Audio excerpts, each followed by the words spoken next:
안녕하세요. 사연 읽어주는 남녀입니다. 오늘도 와주셔서 감사드리며, 그럼 오늘의 사연 바로 소개해드리겠습니다. 안녕하세요. 얼마 전 잃어버린 손자를 찾은 60대 여성입니다. 40여 년 전 남편과 결혼해서 제 밑으로는 딸 하나, 아들 하나가 있었어요. 원래는 몸이 약해 첫애로 딸을 낳고 도저히 둘째 생각을 못했었어요. 그런데 어쩔 수 없이 죽을 각오를 하고 둘째를 낳게 되었습니다. 결혼하기도 전부터 제 손을 잡고 떡두꺼비 같은 손자 하나만 낳아달라던 시어머니 소원에 낳은 아들이었죠. 저를 구박한 적은 없지만 첫째 딸을 보면서 내내 아들을 아쉬워하던 어머님께 효도한 것 같아 참 좋았습니다. 어찌나 좋아하셨는지 몸을 제대로 추스르지도 못한 저를 업고 마을 한 바퀴 돌고 싶다고 하셨죠. 시어머님께서는 당신의 시어머니로부터 아들을 낳지 못한다며 그리 구박을 당하셨다고 해요. 시어머니는 남편을 낳고 나서야 사람 대접을 조금 받으셨다는데요. 그때는 서운한 마음이 컸다고 하셨어요. 그런데 손주를 안아보니 그 기분을 알겠다고 하시더라고요. 저는 그 모습을 보면서 아들, 손주가 그렇게 좋은가 생각했어요. 저도 나중에 손주를 보면 저럴까 싶었지만 저는 그런 생각을 할 틈도 없었습니다. 왜냐하면 제 아들은 먼저 하늘나라로 갔거든요. 그때부터 최근에 이르기까지 근 20년을 저는 늘 의문을 가지고 살았습니다. 인생이란 것이 과연 무엇인가 하고요. 살기 위해 열심히 노력한 많은 시간이 어떤 계기로 인해 무의미해질 때도 있어요. 저에게는 아들의 죽음이 그랬습니다. 손주를 키우며 슬픔을 느낄 때마다 그런 생각이 들었어요. 이렇게 해서 살아봤자 무슨 소용이 있을까? 살아도 좋은 게 없는데 왜 죽음이 이렇게 어려운 걸까 하고요.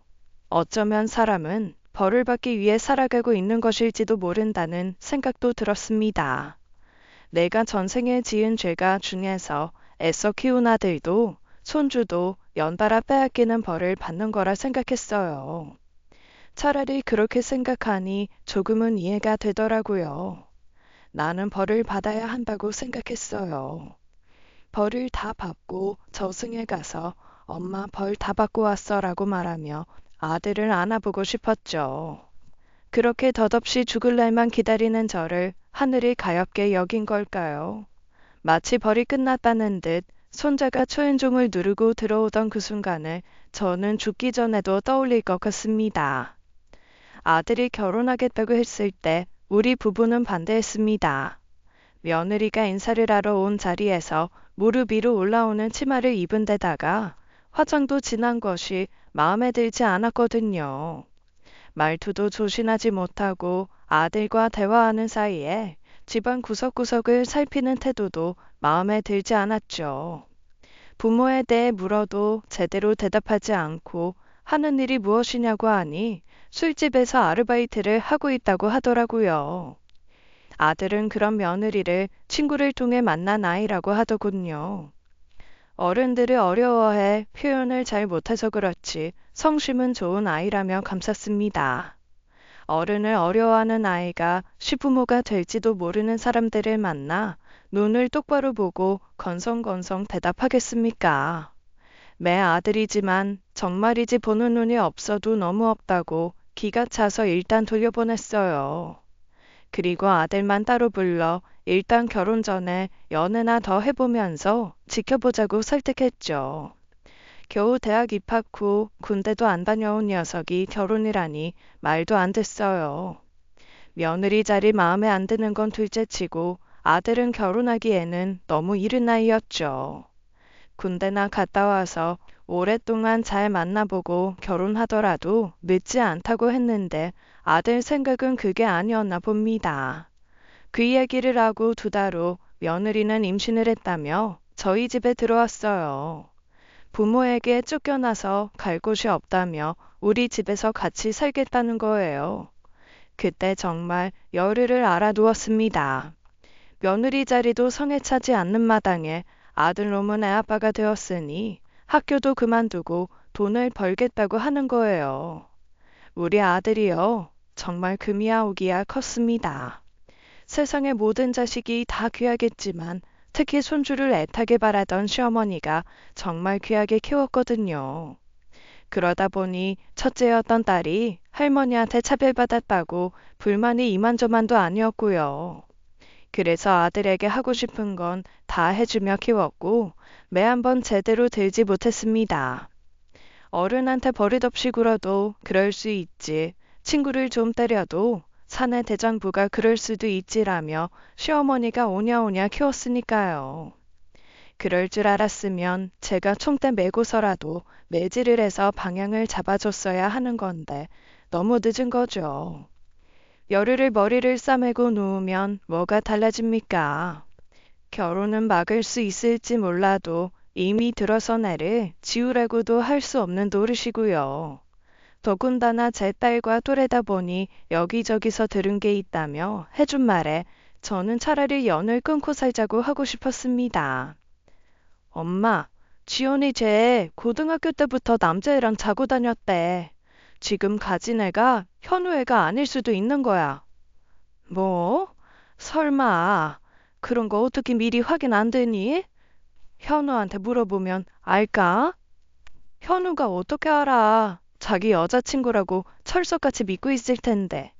나 그리고 쟤랑 살기 싫어. 은근슬쩍 나 없을 때 내 방에도 들락거리는 것 같아. 왜? 뭐 없어진 거 있어? 아직 그런 건 없는데 화장품도 쓰는 것 같고 옷장에 옷도 헝클어져 있고 그래. 아휴, 이게 대체 무슨 일이야. 엄마가 너 방 못 들어가게 할게. 그럼 어쩌니? 현우애를 가졌다는데 쫓아낼 수도 없고. 우리 집에서 그 아이를 반기는 사람은 아들 말고 아무도 없었습니다. 일이 이 지경이 됐으니 사돈들 사람이랑 만나 대책이라도 세워보려고 했는데 그마저도 힘들더군요.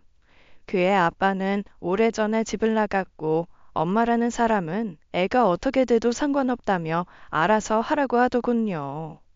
저런 엄마 밑에서 자라서 애가 저렇게 됐나 싶어 돌아오는 길에 혀를 여러 번 찼습니다. 그리고 집에 돌아와 밤새도록 울었습니다. 남편도 제 마음을 모르는 바가 아니니 답답해하며 한숨만 쉬었죠. 그리고 밖에 나갔다 들어오더니 담배 냄새가 나더라고요. 아들을 낳고 나서 끊었던 담배였습니다. 얼마나 피웠는지 온몸에서 담배 냄새가 절인 듯 났는데 제가 누워있는 침대에 걸터앉아 그러더라고요. 이미 일이 이렇게 된 거 어찌겠어. 현우애를 가졌다는데 흠이 있는 자식 하나 생겼다 생각하면 이 감싸지 못할 이유도 없다. 당신은 저 애를 며느리로 삼고 싶어요? 어쩜 저렇게 철딱서니가 없는지. 아까워서 어떡하냐고요. 당신 자식만 아깝겠소. 이제 부모도 아깝겠지. 참나, 퍽이나 아깝겠어. 아까운 자식인데 결혼을 하든 말든 애를 낳든 말든 상관없다고 했겠어요? 행여나 자기한테 돈 달란 소린 줄 알고 돈 없다는 말부터 하더구만. 아휴, 내가 어쩌다 그런 집 애를. 그렇게 답없는 문제로 오랫동안 고민하는 사이 점점 며느리 배가 불러왔어요. 그렇게 3달만 기다리게 된 겁니다. 그래도 현우 애라고 하니 잘 먹으라고 아침 밤낮으로 며느리 밥상을 차려다 바쳤어요.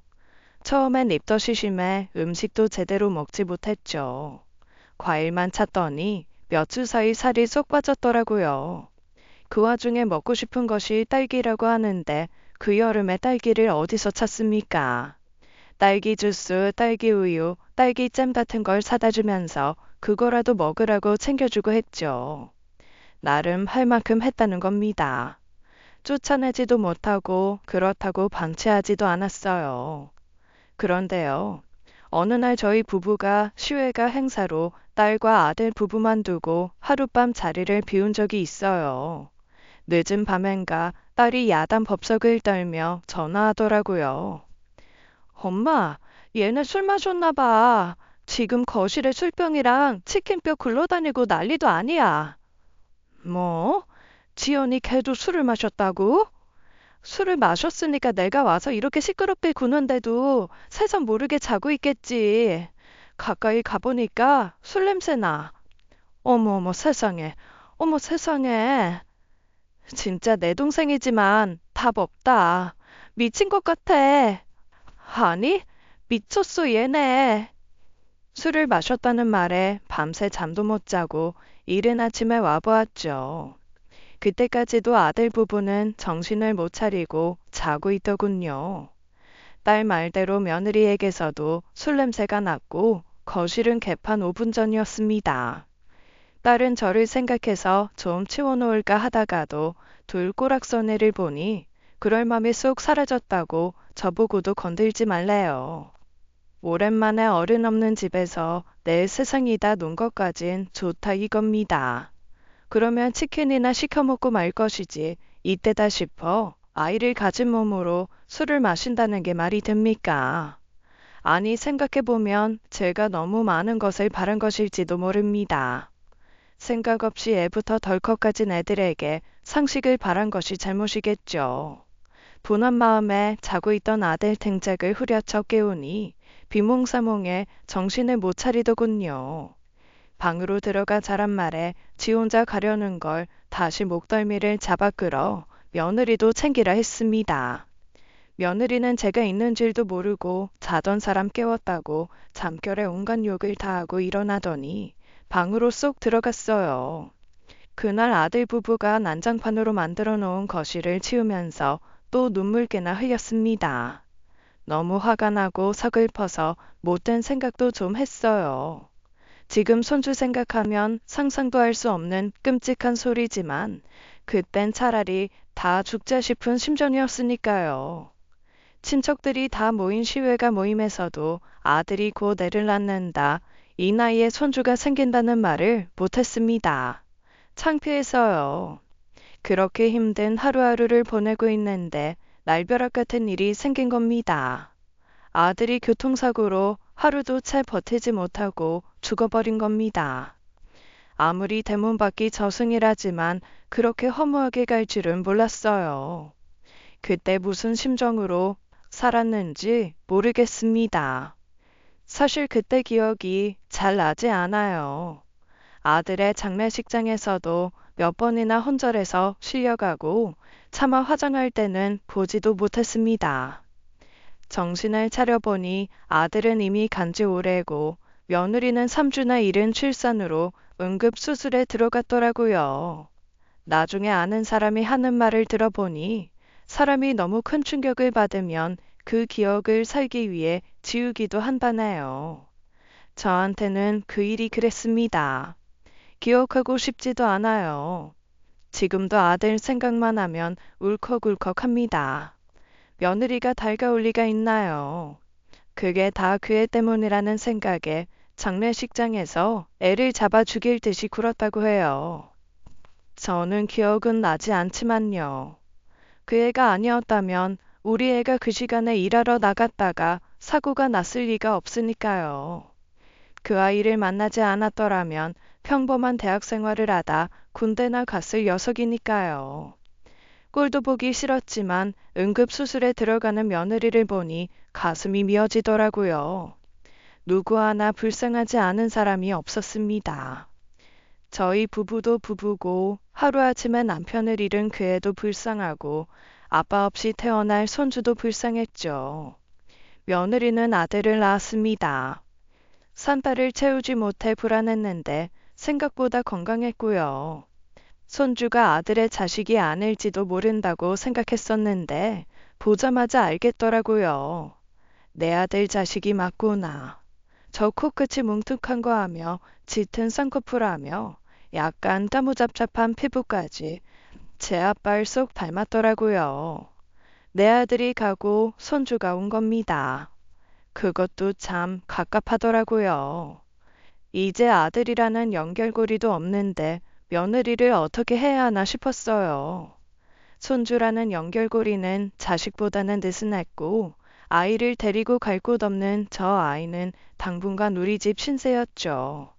그렇게 집에서 산후조리를 하고 우리도 우리 나름대로 앞으로의 대책이 필요했습니다. 아들의 자식이다 보니 나 몰라라 할 수도 없고 애가 미덥지 않아 그저 맡기기도 어려웠고요. 어떻게 하면 좋겠냐 그런 이야기를 하고 싶었는데 세상에 어처구니가 없게도 애가 사라졌습니다. 엄마, 지연이 없는데?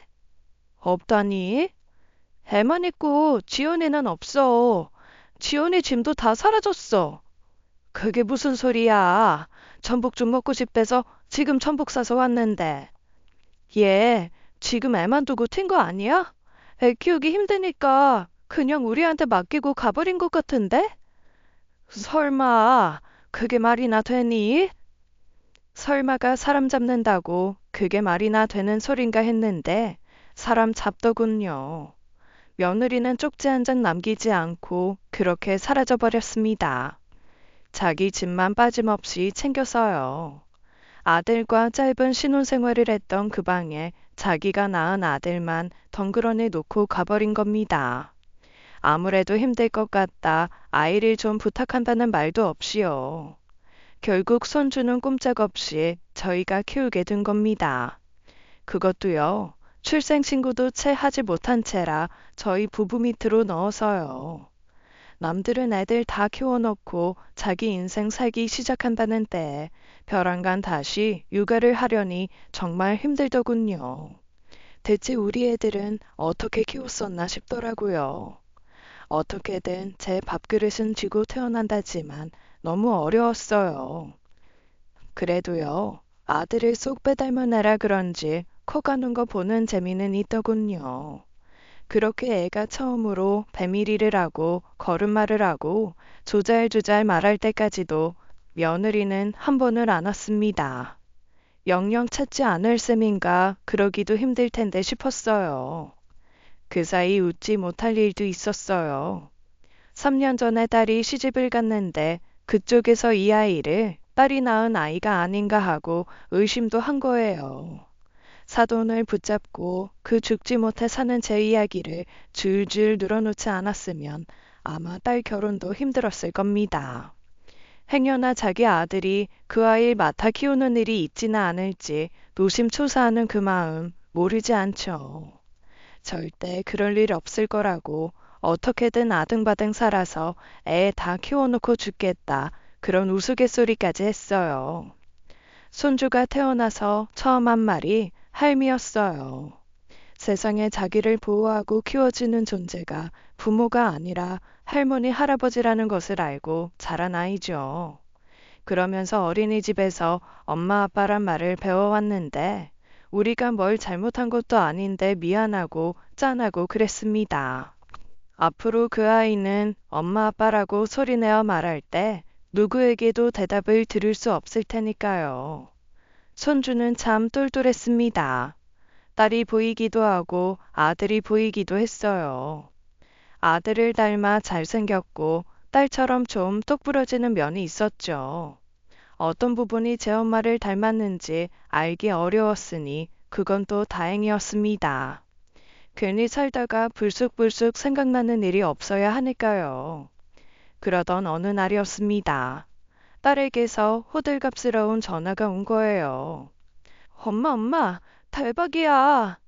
무슨 일인데 그리 호들갑이야? 지연이, 나 지연이 봤어. 지연이? 그 지연이? 윤호 엄마? 우리 동네 살더라니까. 너희 동네에 살고 있었다고? 그런데 지척에 살면서 자기 아들 보러 한 번을 안 왔단 말이야? 엄마, 더 대박인 건 딸의 전화를 듣고 급히 딸이 사는 동네로 갔습니다. 도무지 믿기지 않았거든요. 딸이 살던 곳 근처에 공원이 있는데 그곳에서 놀고 있었다고 했어요. 그래서 그 뒤부터 매일같이 딸이 며느리를 받다던 시간에 맞춰 나가 기다리곤 했죠. 그렇게 사흘 뒤에 그 애를 만날 수가 있었습니다. 아이 손을 잡고 공원에 나와 걷는 며느리를요. 처음에 못 알아볼 뻔했어요. 마지막으로 봤을 때 워낙 살이 많이 빠져 있었었는데 살이 많이 쪘더라고요. 그리고 저는 그게 살이 찐 탓맛은 아니라는 걸 눈치챘습니다. 임신했더라고요. 곁에서 걷고 있는 애도 고작 걔야 4살 남짓 되어 보이는데 이미 만삭이었어요. 그 모습을 보고 있자니 그저 기가 찼습니다. 애를 두고 간지 얼마나 됐다고 또 누구 애를 저렇게 둘이나 만들어서 사나 싶었으니까요. 적어도 제 아들을 진심으로 사랑했다면 그렇게 빨리 애엄마가 되진 않았을 텐데 싶어서요. 그러는 사이 혼자 걷던 아이가 넘어졌는데 며느리는 그저 멀뚱멀뚱 보고만 있더라고요. 아프고 놀랐는지 금방 울음을 터뜨리는데도 남의 애를 보듯 무심히요. 제가 멍청하게 그 애를 바라보고 있는 동안 그 애도 저를 보았습니다. 많이 놀라더군요. 설마 그곳에서 저를 만날 거라곤 미처 생각하지 못한 사람처럼요. 세상 좁아요.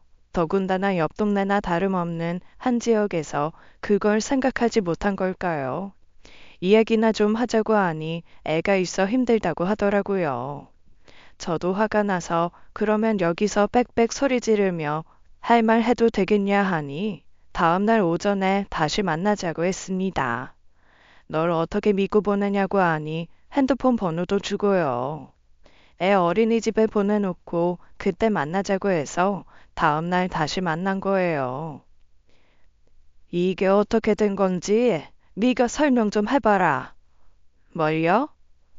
뭐? 애를 놓고 간 애가 왜 애를 가지고 있냔 말이다.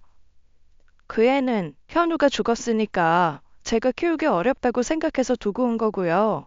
재혼을 했으니 또 아이를 가진 거죠. 아니, 현우 죽은 지 얼마나 됐다고 재혼을 했어? 저기요, 저도 제 인생 살아야죠. 그럼 언제까지 죽은 전 남편 붙들고 살아요? 아니, 솔직히 전 남편도 아니죠. 저희가 결혼식을 올리기로 했어요? 혼인신고를 하기로 했어요? 결혼식은 배가 불러서 안 된다. 혼인신고는 애 낳고 나서 해라. 그래서 아무것도 못했잖아요. 그래도 현우랑 너 사이에 애가 생겼는데 그게 아니지. 사람들이가 그게 아니다. 너 그렇게 가고 얼마 만에 새 남자 만난 거니? 제가 그걸 왜 말해야 하는데요? 그래서 찾아오신 이유가 뭔데요? 설마 애 데려가라 그 소리 하려고요? 윤호다. 성윤호. 윤호든 뭐든 저랑 상관없어요. 네가 낳은 아이 아니냐. 저는요, 우리 희민이랑 뱃속에 이 아이만 제 애라고 생각해요. 그 애에 대한 책임은 지고 싶지도 않고요.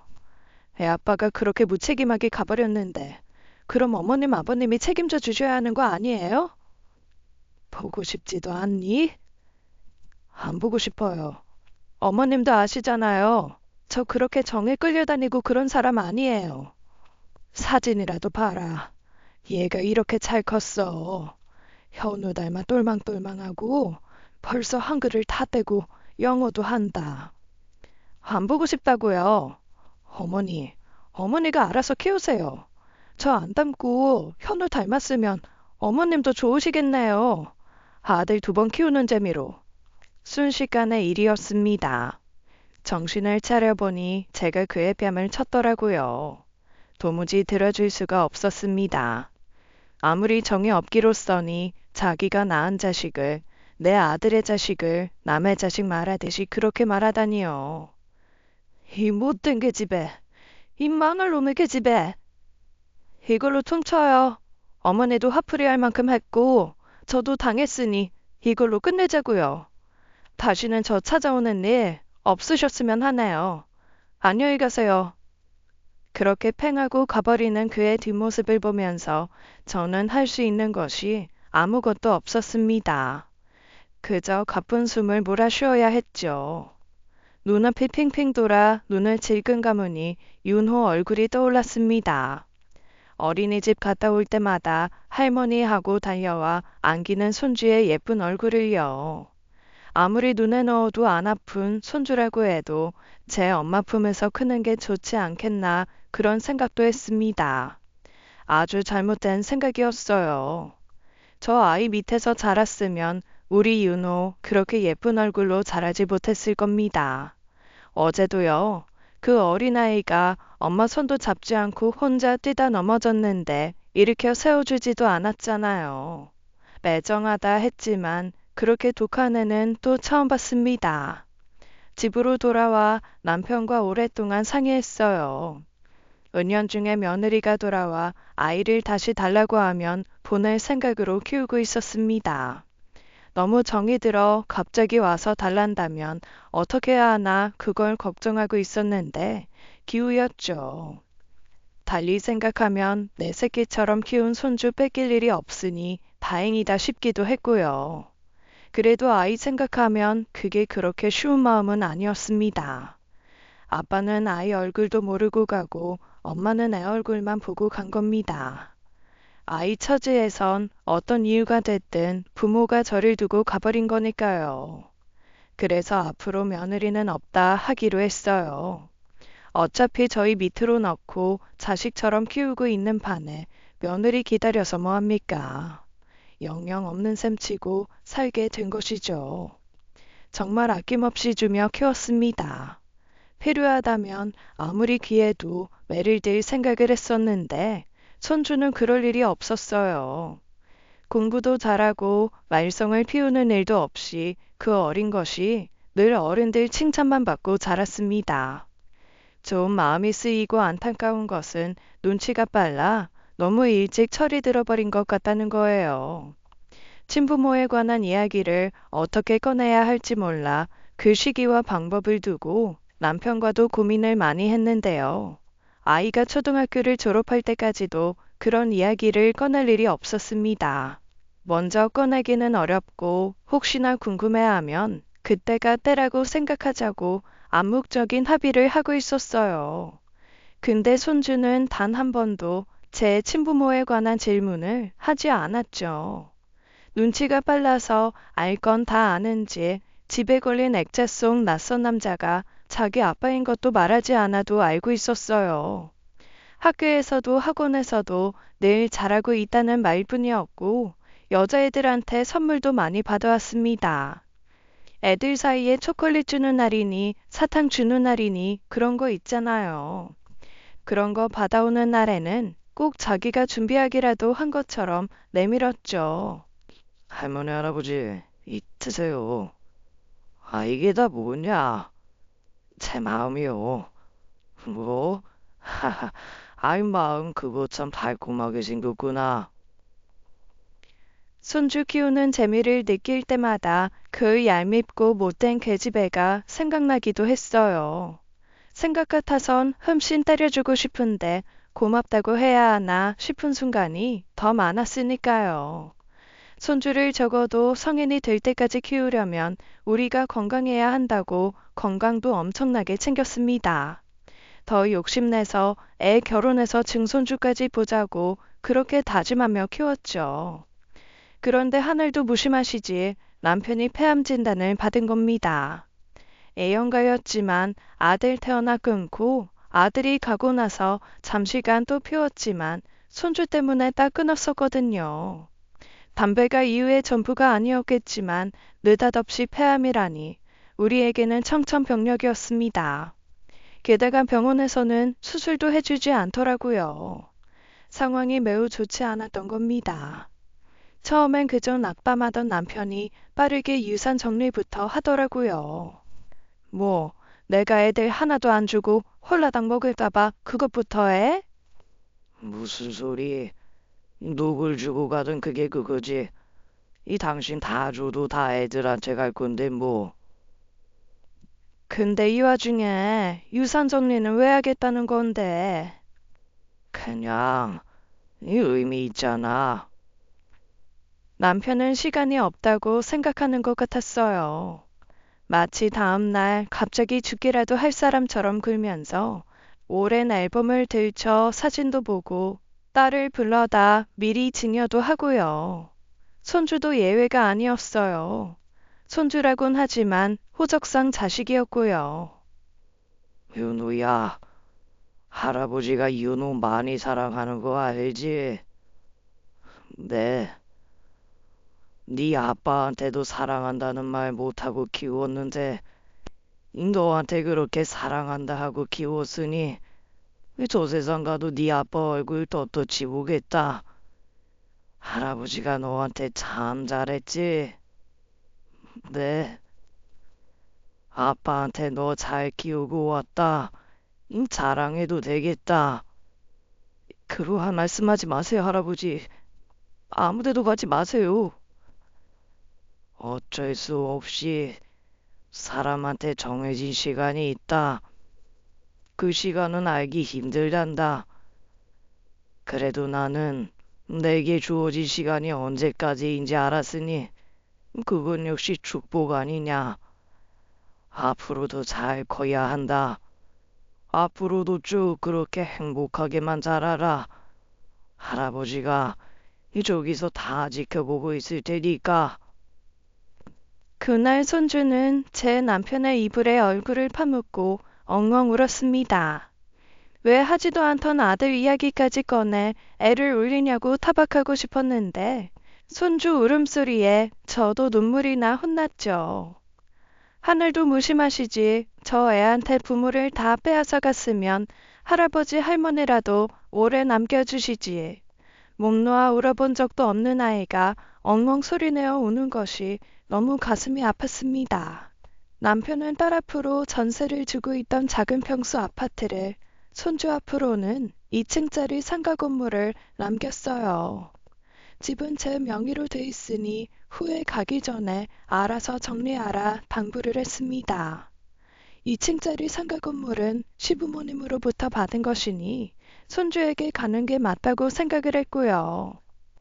원래부터 내 아들 몫으로 주려던 것인데 이제 네 것이다.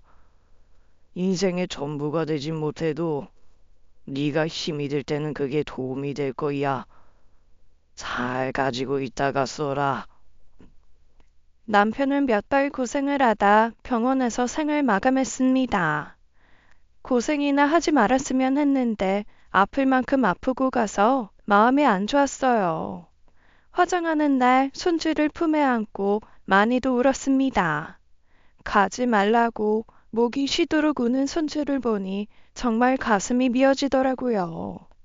손주가 있어 정신줄 붙들고 남편 가는 길 끝까지 지켰습니다.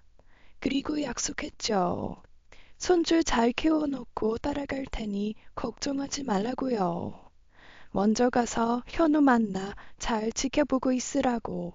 내가 애를 얼마나 잘 키워놨는지 아주 기세등등한 얼굴로 가겠다고요. 하지만 더 기가 막히고 황당한 일은 아직 남아 있었습니다. 애가 중3이 되던 해에 갑자기 며느리가 찾아온 거예요. 그러면서 이제 애를 데려가야 하겠답니다. 너 미쳤니? 지금 네가 여기가 어디라고 와? 제가 제 아들 찾으러 온 건데 뭐가 문제가 되나요? 인제 와서 무슨 아들? 상관없는 애라고 하지 않았어? 알아서 키우라며. 사진도 보고 싶지 않다며. 그땐 저도 사정이 있었잖아요. 솔직히 애 데리고 오면 현우 생각날 것 같아서 그러고 싶지 않았던 거고요. 그래서 지금은 그 사정이 나아졌니? 지금은 애를 봐도 현우 생각이 날 것 같지 않아? 이제는 키울 수 있어요. 우리 애들도 많이 커서 손 많이 안 가고요. 남편한테도 허락 받았어요. 애 데리고 오겠다고. 안 된다. 남의 밑에서 내 새끼 키우게 할 순 없다. 어머니, 지금 어머니 허락받으러 온 거 아니에요. 내 자식이니까 내가 데려가겠다는 거지. 무슨 네 자식? 윤호 네 자식 아니다. 이름 하나 지어주지도 않고 낳아놓기만 하고 가버린 네가 대체 무슨 자격이 있다는 거야? 사진도 보기 싫다 하지 않았니? 어떻게 생긴 줄도 모르면서 어디 학교 나가서 네 아들 찾아보라고 하면 찾기나 하겠냐? 우리 윤호, 나는 절대 못 준다. 꼴도 보기 싫으니 내 집에서 썩 나가라. 저라고 그러고 싶었겠어요? 평생을 함께하겠다 했던 남편이 그렇게 죽고 제 심정이 어땠는지 아세요?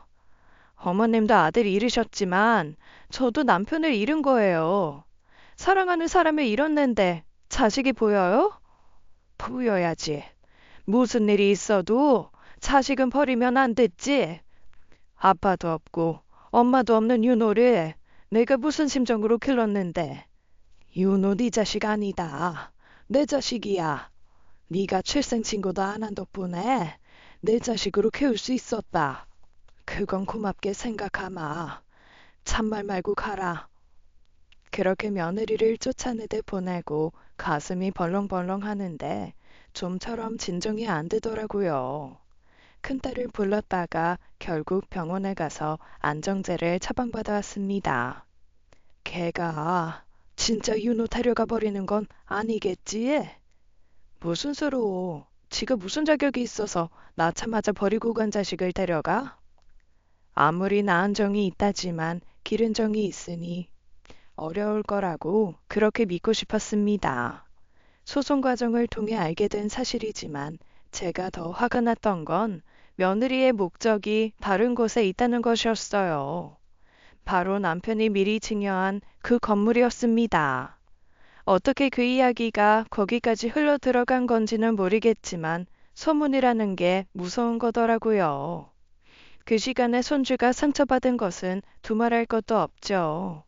느닷없이 알지도 못하는 친모가 나타나 친권을 주장하며 자신을 법정에 세웠으니 아이 속도 말이 아니었을 겁니다. 그 사이 저는 더 기력이 쇠약해졌고 뭘 먹어도 먹은 것 같지 않은 게 정말 너무 힘들었어요.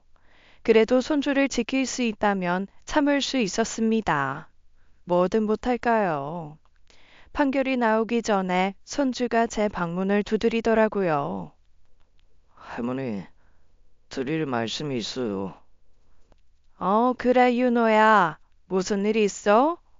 할머니, 저 엄마한테 갈게요. 뭐? 왜 갑자기 그런 말을 하는 거야? 그냥 그게 맞는 것 같아요. 할머니가 뭐 서운하게 했니? 뭐 부족한 게 있었어? 그런 거 아니에요. 그때 변호사님이 그러셨잖아요. 아무래도 친엄마한테 유리하다고요. 아니다. 내가 어떻게든 너 지킬 거다. 내가 어떻게 보내니, 윤호야. 나는 너 못 보낸다. 죄송합니다. 법은 끝끝내 친모의 편에 섰습니다. 일단 친부모를 대신해 아이를 16년을 키운 공은 어느 정도 인정받았으나 이후가 문제였어요. 홀로 남은 할머니보다 친모와 함께 일반 가정에서 자라는 것이 아이를 위한 더 나은 환경이라고 판단한 모양입니다. 결정적으로 친엄마에게 가겠다는 손주의 의견이 크게 작용했어요. 그렇게 저는 16년을 자식처럼 키웠던 손주를 아이 엄마에게 보내야 했죠. 한때는 제 엄마가 좀 찾았으면 좋겠다. 엄마 품에 안겨보기라도 했으면 좋겠다. 그런 욕심이 있었어요. 차라리 그 어릴 때 보냈으면 이렇게까지 마음이 아프지도 않았을 겁니다. 며느리가 정말 진심으로 아이를 원해 데려간 것이라면 제가 힘들어도 마땅히 보내야 맞죠. 근데 며느리는 아이가 아니라 아이 밑으로 된 재산을 노리고 데려간 것이 분명히 억울한 거예요. 남편도 손주도 없는 집에 홀로 앉아 맞는 밤은 너무 서글프기 그지 없었습니다. 삶이 허망하기까지 했어요. 사람이 갑자기 팍 늙어버리는 순간이 언제인지 아시나요? 삶의 의욕을 잃는 순간입니다. 젊은 사람이나 나이 든 사람이나 삶의 의욕을 잃으면 생기가 빠져요. 그러다 보면 금세 사람이 폭삭 늙어 보이기도 합니다. 손주를 잃고 그렇게 살았어요. 보는 사람마다 보기 안쓰럽다 그런 이야기를 해댔습니다. 그 금수만도 못한 며느리 욕을 해주며 저를 위로했지만 그게 퍽 도움이 되지도 않았습니다. 당장에 그 예쁜 것 눈앞에 없으니 정말 죽을 것 같더라고요. 아니, 살아야 할 이유가 없었습니다. 그러다가도 내가 죽더라도 남편과 아들에게 무슨 면이 있나 싶어 죽지도 못했어요. 아이에 대해 아는 게 없는데 그 애가 엄마 역할이나 제대로 알지? 그것도 걱정이었습니다. 민물고기는 잘 못 먹는다든지, 과일은 딸기와 귤 같은 추위를 탄 과일을 더 좋아한다든지요. 체육을 가장 좋아하지만 학교에서 이과 쪽으로 적성이 맞아 개발자나 과학 쪽으로 밀어줘도 좋다든지요. 한창 아이가 학업에 집중해야 할 시기에 그렇게 돼버렸으니 손주에게 미안한 마음이 컸습니다. 혹시 며느리 재혼 상대가 아이가 친아들이 아니라고 구박하지는 않을지도 걱정이 많았고요. 손주가 그 사람에게 아빠라고 부르고 살아야 한다는 것도 상상하니 너무나 싫었습니다. 그러나 제가 할 수 있는 일은 아무것도 없었고 만나볼 수조차 없었죠. 가끔 보고 싶을 때마다 문자 메시지를 했는데 한 번도 답장이 안 오더라고요. 그리고 나서 안 되겠다 싶어서 전화했는데 글쎄 다른 사람이 받는 겁니다. 그 사이 전화번호도 바뀐 거였어요. 해도 해도 너무하지 않습니까? 그래도 아이를 16년을 키워 보냈는데 어떻게 단숨에 무자르듯 연을 그렇게 끊게 한 것일까요? 엄마, 그러지 말고 점심은 먹어야지. 됐다. 내가 무슨 자격으로 끼니를 다 챙기겠냐. 아, 진짜 왜 그래? 몸도 안 좋은 사람이. 진짜 죽고 싶어서 그래? 죽기는 네 아버지랑 현우 볼라치 없어 죽고 싶어도 죽지도 못해. 아, 진짜 그 소리 좀 그만해. 듣기 싫어. 엄마가 뭘 볼라치 없어. 엄마 할 만큼 했어. 엄마 볼라치 없는 건 현우지. 그렇게 가버리고 엄마가 16년을 고생해서 키웠는데 그러고도 엄마 원망하면 그건 저승에서라도 좀 쳐맞아야 돼. 아유, 속 시끄러우니까 조용히 좀 하고 그럴 거면 가. 또 현우 욕하는 건 듣기 싫어가지고. 이럴 때 보면 엄마도 순 할머니랑 똑같아. 나만 고생이지, 나만 고생이야. 현이야, 왜? 윤호, 학교 가면 좀 볼 수 있으려나? 뭐하러, 괜히 보면 마음만 아프지. 하지만 제가 손주를 볼 수 있는 곳은 그곳밖에 없었습니다.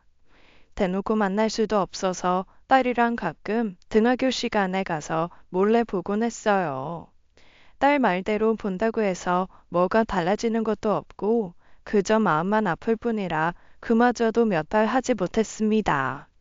새 삶을 시작한 손주에게도 도움이 되지 않을 거라고 생각하니 집을 나서는 것도 쉽지 않았고요.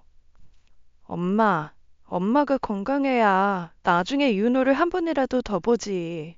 지금이야 지 엄마 때문에 보기 힘들어도 나중에 찾아올 일이 있지 않겠어? 그때 지금처럼 있으면 윤호가 얼마나 마음이 아파하겠어. 맞습니다. 제가 아는 손주라면 언제고 때가 되면 한 번은 찾아올 거로 생각했어요. 그런 생각을 하니 건강하게 있어야겠다. 손주 기쁘게 안아주려면 힘이라도 있어야 하지 않겠나 했습니다. 그러면서 천천히 기력을 되찾았고 그 기약 없는 날을 기다리며 시간을 보냈습니다. 그래도 죽기 전에 한 번은 보겠지 하고요. 그리고 진짜 그날이 온 겁니다. 어느 날 벼랑간 초인종이 울렸어요. 딸이야 항상 제멋대로 번호를 누르고 들어오니 초인종을 누를 사람은 잡성인이나 전도사들 뿐이었죠. 뭐라고 대꾸를 해야 하나 싶은 마음에 인터폰을 확인하고 크게 놀랐습니다. 세상에, 우리 손주 윤호가 서 있는 거예요. 저는 이게 꿈인가 싶어 그 자리에서 방방 뛰면서 열어줄 생각도 못하고 이게 뭐야만 했습니다. 그러다 할머니 하고 부르는 소리에 버선발로 뛰쳐나가 문을 열었죠. 정말로 윤호였습니다. 못 본 사이에 키도 훌쩍 자라 먼저 간 아들만큼이나 컸더라고요. 저도 모르게 윤호를 안아보고 울었습니다. 아이고, 이게 무슨 일이야. 윤호야, 윤호 맞지? 윤호 맞지, 내 새끼? 죄송해요, 할머니. 제가 너무 늦었어요. 아니다, 아니야. 아유, 어떻게 지냈어? 잘 지냈어? 잘 먹고? 잘 지냈어요. 할머니는 잘 지내셨어요? 이 전보다 더 야위신 것 같은데. 아니다. 나도 잘 지냈어. 대체 이게 무슨 일이야? 손주는 고등학교를 졸업하고 서울에 있는 대학 입학을 앞두고 있다고 합니다. 수능을 잘 치렀고 원하는 대학에도 입학했다고요. 제가 좋아하던 쌀음료와 빵을 사들고 와서 앉은 손주는 애튼 티를 다 벗어내고 제 아빠를 쏙 빼닮았더라고요. 그러고 보니 딱 이맘때쯤이었습니다. 아들이 20살을 갔는데 그 아들의 자식이 딱 그 나이가 된 것이죠. 신기하게도 그렇게 생각하니 손주에게서 아들의 얼굴이 보였습니다. 그래서 그런지 눈물이 정말 쉴 새 없이 나오더라고요. 불쌍한 내 새끼가 생각나서 저랑 똑 닮은 아빠 얼굴 한번 못 본 손주가 불쌍해서요. 손주는 제가 눈물을 그칠 때까지 조용히 기다려 주었습니다. 그래, 집에서 잘 대해주던? 구박하거나 때리진 않았어? 맞은 적은 없어요. 구박은 글쎄요. 아무래도 친아들이 아니다 보니 그쪽에서는 제가 달갑진 않았겠죠. 아이고, 그럴 줄 알았다. 내가 그래서 널 보내고 한시도 편할 날이 없었어. 네 엄마는 좀 챙겨주던? 엄마, 엄마는 제가 필요해서 데려간 건 아니니까요. 뭐야? 네 엄마도 널 챙기지 않은 거야? 동생들이 어려서 저한테 신경 쓸 겨를은 없었겠죠. 그래서 이제 할머니랑 살려고요. 뭐? 윤호야, 지금 나랑 산다고 했니? 네, 대학 들어가면 어차피 기숙사 들어갈 건데 방학 때마다 할머니 집으로 올게요. 그래도 되죠? 그럼, 물론 되고 말고. 근데 네 엄마가 그걸 허락하겠냐? 엄마는 상관없어요. 이제 성인이고 드디어 제 마음대로 할 수 있는 나이 됐는데요. 실은요, 할머니. 저 그때 예부로 간 거예요. 뭐? 그게 무슨 말이냐? 엄마가 저를 데리러 가기로 한 이상 계속 할머니를 괴롭혔을 거예요. 제가 가지 않겠다고 버텨도 계속 찾아왔을 거니까요. 그래서 갔어요. 제가 미성년자라 제가 할 수 있는 게 없었으니까요. 아니, 네가 왜 거기까지 생각해? 어른들이 알아서 할 일이었는데. 괴롭혀도 날 괴롭히는 거다. 윤호 네가 싫댔으면 난 어떻게든 너 안 보냈을 거야. 할아버지가 증여해 주신 재산이 탐나 접근한 사람을 할아버니가 무슨 수로 막아요. 뭐? 저도 다 알고 있었어요. 엄마가 저 데려가려는 이유요. 그 어린 나이에 손주는 다 알고 있었습니다. 아니, 그 이전부터 다 알고 있었다고 해요. 어른들인 우리가 너무 부주의한 탓이었겠죠. 안방에서 들리는 저희 부부의 근심 어린 대화나 딸과 전화통화로 나누던 한탄 같은 것들이요. 그래서 손주는 제 엄마가 자기를 낳자마자 버렸다는 사실을 알았다고 했어요. 그게 너무 화가 나고 슬펐는데 티를 내기엔 부모만큼 자신을 챙겨준 할머니 할아버지에게 죄송했다고요. 할아버지가 증여해 주신 재산이 아니었으면 엄마는 저를 끝까지 찾아오지도 않았을 거예요. 저를 데려오자마자 그 재산을 처분하고 싶어 한 걸 보고 제 생각이 틀리지 않았다는 걸 알았어요. 그럼 그걸 팔았어? 기어이 판 거야? 아니요. 할아버지가 성인이 될 때까지 꼭 가지고 있으라고 했다고 그 약속은 지키고 싶다고 말씀드렸어요. 아저씨가 안 된다고 제가 성인이 되기 전에 팔아야 한다고 하셨는데 엄마가 결국 제 말 들어줬고요. 얼마 전에 그러시더라고요. 이제 그거 팔러 가자고. 알았다고 하고 그 길로 짐 싸들고 나온 거예요. 세상에 아주 천하의 몹쓸 것들. 그걸 어떻게 팔아요? 그리고 팔더라도 절대 그 사람들한테는 못 주죠. 손주는 제가 생각한 것보다 명석하고 똑부러지는 아이였습니다. 제 친모가 자기 재산을 노리고 자신을 데려갔다는 사실을 눈치챘을 정도니까요. 그리고 할아버지와의 약속을 지키겠다고 그 상황에서도 제 것을 지켜냈으니 그보다 더 영리할 수가 없었죠. 기특하기도 하고 안쓰럽기도 한 게 제 생각을 하겠답시고 그 몇 년 동안 고생한 것을 생각하니 미안했습니다. 손주가 짐이라고 가져온 것도 별거 없었어요. 그 겨울에 때가 탄 외투 하나, 옷 몇 벌이 전부였으니까요. 손주가 다시 돌아온 지 이틀도 안 되어 며느리로부터 연락이 왔습니다. 어머니, 혹시 윤호 거기 있어요? 그게 무슨 말이냐?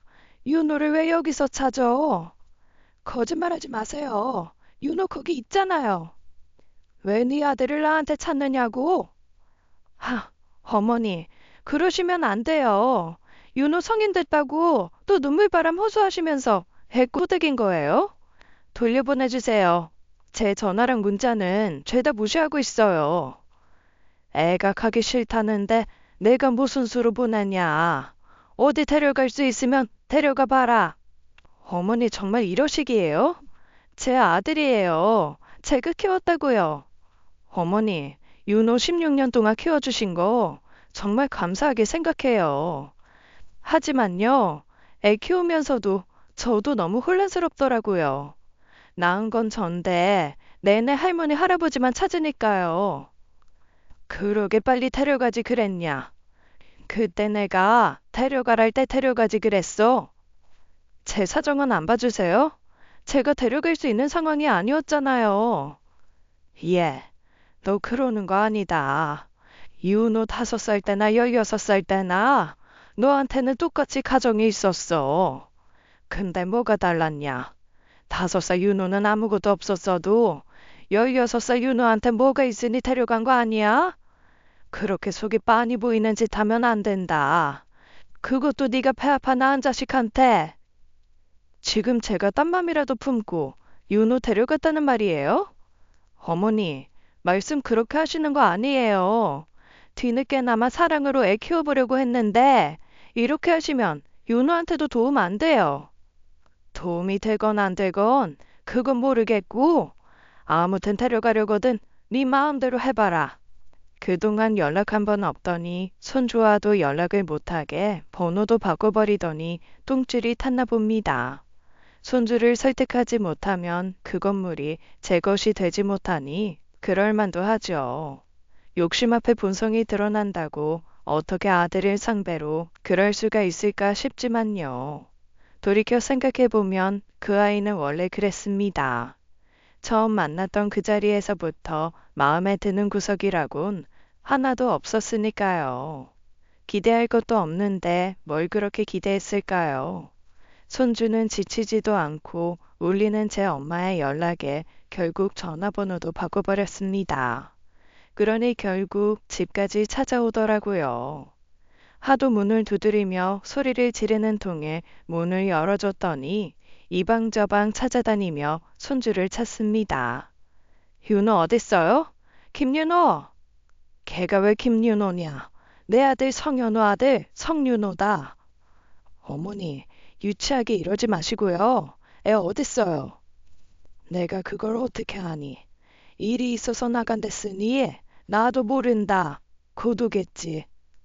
어머님이 이러시면 안 돼요. 애가 잘못된 생각을 하면 어머님이 바로 잡아주셔야죠. 윤호가 대체 뭘 잘못 생각하고 있길래 내가 바로 잡기까지 해야 한다는 거냐? 내가 보기엔 윤호 잘못한 거 하나도 없다. 윤호 엄마가 버젓이 살아있는데 내가 있는데 왜 윤호가 여기 있어요? 자식이 부모한테서 벗어나서 간다는데 그게 잘못된 거 아니에요? 웃기지도 않는구나. 네? 자식을 뒤도 안 돌아보고 버린 너는 그럼 잘했냐? 사정이 어찌됐든 16년을 그렇게 남으로 산 너는 잘했어? 윤호가 그러더라. 엄마는 나한테 증여된 재산 없었으면 16살에도 오지 않았을 거라고. 그건 나는 할 말이 없다. 앞으로 내 집에 이렇게 함부로 와서 윤호 찾지 마라. 내가 한 번은 뺏겨도 두 번은 안 뺏긴다. 사실 그날 윤호는 집에 있었습니다. 엄마를 만나고 싶지도 않다길래 어떻게 할까 하다가 안방 화장실에 숨겨둔 거예요. 온 방을 뒤지고 다니다가 안방까지 가려던 거 멈춰 세우고 따져 물어 겨우 피했습니다. 행여 거기서 찾아냈다고 하더라도 달라지는 건 없었겠지만요. 모든 걸 다 들었을 테니 며느리가 간 뒤 윤호에게 다시 물었어요. 정말 엄마를 다신 보고 싶지 않은 게 맞는 거냐고요. 엄마에 대한 애증이라면 결국 다시 보고 싶을 테니 나중에 네가 아프지 않을 만큼만 하라고 했습니다. 그랬더니 손주가 고개를 내젓더라고요. 할머니, 저는 엄마 없어요. 앞으로도 없고요. 잠시 엄마랑 살았지만 엄마가 있었던 적은 한시도 없었어요. 후에 알았지만 며느리 그건 엄마 자격이 없었습니다. 애초에 모성애라는 것이 없는 아이였어요. 윤호를 그렇게 데려가 놓고는 한 것이 음식을 가르치는 일이었답니다. 부부가 아침에 일어나는 것을 그렇게 힘들어했다고 해요. 포장마차를 운영하는 재혼 상배도 새벽에 들어와 점심쯤 일어났고요. 며느리는 아이들 등교 때문에 빨리 일어나야 했는데 그게 그렇게 힘들어서 손주에게 맡긴 겁니다. 그래서 손주는 고등학교 집을 나오기 직전까지도 아침을 차려 동생들을 챙겼다고 해요. 그러면서 언제 수학여행을 가는지, 체험학습이나 모의고사가 언제인지 그런 건 전혀 모르고요. 관심도 없었답니다. 학교에서 내야 하는 돈이 생기면 그렇게 눈치를 주고요. 언제나 다시 돌아갈 생각만으로 버텼다고 합니다. 결국 시간은 흐를 테고 자신은 성인이 될 테니까요. 며느리는 그 뒤로도 아주 지겹게 찾아왔습니다. 그때마다 손주는 숨거나 없었고 얼굴을 보여주지 않으니 며느리는 답답할 노릇이었겠죠. 손주에게 지난 4년의 이야기를 들으면 들을수록 며느리가 그 짓거리 하는 것도 도저히 봐주기가 힘들었습니다. 종래에는 결국 하소연하더라고요. 어머니, 좀 도와주세요. 저 그 건물로 애 데리고 온 거 맞아요. 그래서 그 사람도 허락한 거고요. 저희 빚이 많아요. 애들 아빠가 사업하다 진 빚이 있는데 그걸 갚아야 앞으로 애들 키울 수 있어요. 저도 지금 미쳐버리겠어요.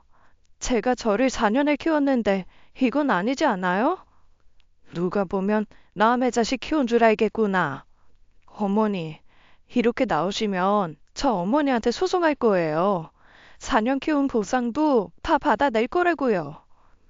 대체 어느 나라 법이 친부모가 키워준 값을 자식한테 받아낸다니? 얘 양육비를 받아내자면 내가 너한테 소송을 해야 맞지 않니?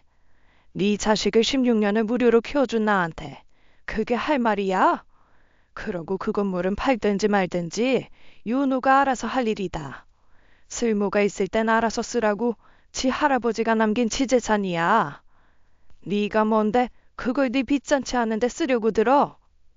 내가 죽겠으니까 그렇죠. 윤호 내놔요. 빨리 윤호 내놓으라고요. 며느리가 악바구니를 지르며 손주를 찾아도 소용이 없었어요. 하도 허구한 날 찾아와 그러는 통에 더는 그곳에 살기도 어려웠습니다. 손주가 그러더라고요. 자긴 학교 가버리면 그만인데 혼자 남아있을 할머니가 걱정된다고요. 할머니만 괜찮으면 집도 팔고 건물도 팔아 학교 근처로 이사 가는 건 어떻겠냐고요. 딸과 멀어지는 것이 조금 아쉬울 뿐이지 제가 안 갈 이유가 있나요. 게다가 손주 학교 근처로 가면 손주가 기숙사 생활을 할 필요도 없고 제가 곁에서 챙길 수 있으니 더 좋죠. 그렇게 손주 학교 근처로 이사 온 지 몇 달 됐습니다. 손주는 학교도 가고 아르바이트도 하고요. 이게요, 딱 20여 년 전에 아들 키울 때 하고 싶었던 겁니다. 남편만 살아있었으면 더는 바랄 것도 없을 텐데 하는 욕심이 들더라고요. 평범하게 대학 다니는 자식 키우는 삶, 뒤늦게나마 누리는 중이에요. 참 착해요. 제가 키워서가 아니라 그 상황이 너무 어린 나이에 속을 채우게 한 것이죠. 아낌없이 줘서 키웠는데도 미안한 것도 많고 부족하게 느껴지는 것도 많습니다. 난데없이 이사를 가버리는 통에 며느리만 애간장이 탔겠죠. 딸 이야기 들어보니 그 집에서 하던 포장마차도 문을 닫았다고 하더라고요. 어떻게 됐는지 어떤 사정인지 알 필요도 없고 알고 싶지도 않습니다. 삶은 결국 벌을 받기 위한 과정이었다고 생각했던 지난 날은 같습니다. 매일매일이 선물 같아요. 나이 들어 삶에 욕심을 내면 안 되는데 하루하루가 너무 소중하고 아깝습니다. 아들 크는 것을 못 봤으니 대신 손주 군대도 보내고 대학도 졸업시키고 장가까지 가는 거 보고 싶네요. 증손주까지 본다면야 정말 더 바랄 것도 없고요. 저 그때까지 잘 살 수 있겠죠? 지금까지 사연 읽어주는 남녀였습니다. 끝까지 시청해주신 여러분 감사드리며 저희는 다음 사연으로 돌아올게요. 감사합니다.